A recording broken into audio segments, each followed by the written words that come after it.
আরেক কাম হইল কাপড়ের, যেটা ফিনচে বেটিয়ে কিন্তু লেমটা হয়ে গেছে লেমটিসা।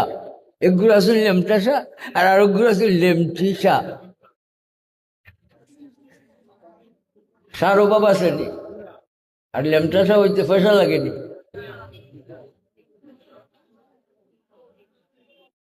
এই কাপড় ফিনলতে উলঙ্গ কিভাবে হইল, কিভাবে ফিনছে কৌকা চাই? না না, ফাতলার কথা শেষ, লম্বা কথা কইলাম না ভাই, টাইম নাই। কাপড় এমন ভাবে বেটিটাই ফিনছে যে আলিফ কালি বার নিচে এক লোক, তার উপরে দুই নক্তা, জীবন নিচে এক নক্তা, আর এই বেটির ফিট খালি বুকো খালি এক টুকরা। বলেন এইভাবে ফেট ফিট খালি রাখতে কাপড় পিঠে, বলেন না আপনার কাপড় চিন্তা হয়েছে তো? কিতা হয়েছে কইলাম টিসা।